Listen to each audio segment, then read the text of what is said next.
Hi, my name is Goldman. I'm the director and founder of Goldman & Associates. Our firm has a primary focus on family law issues here in Michigan. And today we're continuing our video series designed to educate and inform the public. So please subscribe to our channel. I want to talk about custody factors. I'll give you a couple of custody factors that I think could be key in a successful custody case. The scenario is quite simple. You've got two people at odds with each other, and then, of course, there's a custody issue. So now we've got to figure out where the child is going to stay.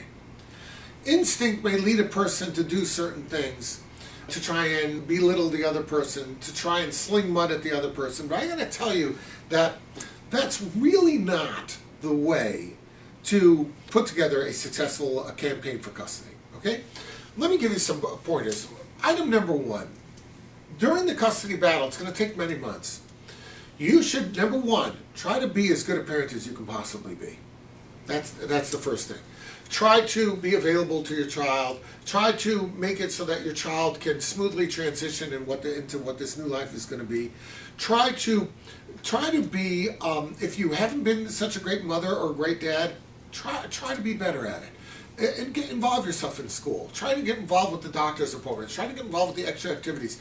Do these things so you can show the court, you know what, maybe I wasn't the greatest parent, maybe I wasn't as hands-on before, but I'm hands-on now, and I intend to be hands-on during my time in the future.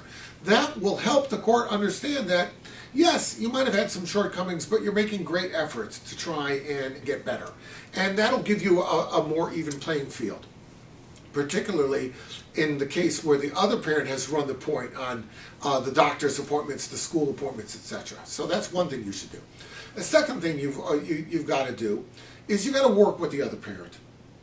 You've got to try and show the court that you're making best efforts to co-parent in a way that's healthy for the child.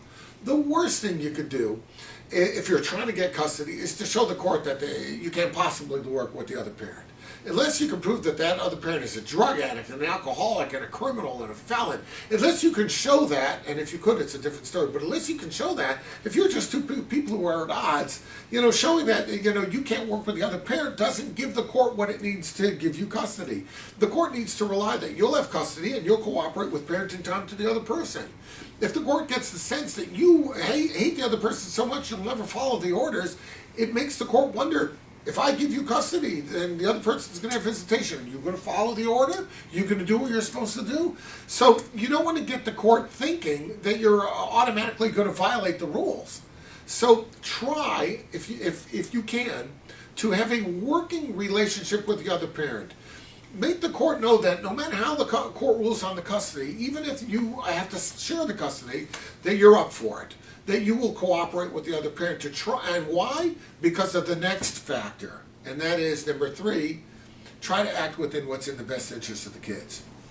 A lot of times in custody cases, the parents seem to be more worried about themselves and the need they have to get the custody than worrying about the children and what their best interests are. What's at stake in terms of their best interests.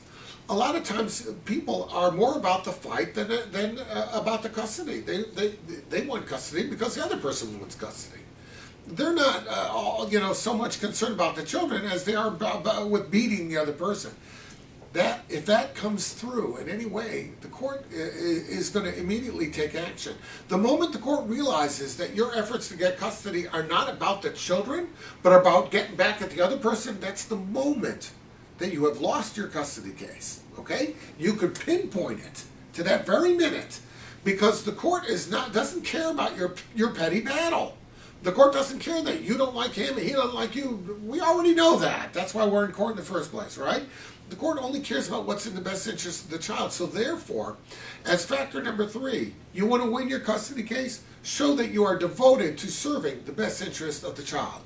Not your own best interest, and not an effort to put your foot on the throat of the other person. That's not it. It's only what serves the best interest of the child, what serves the needs of the child.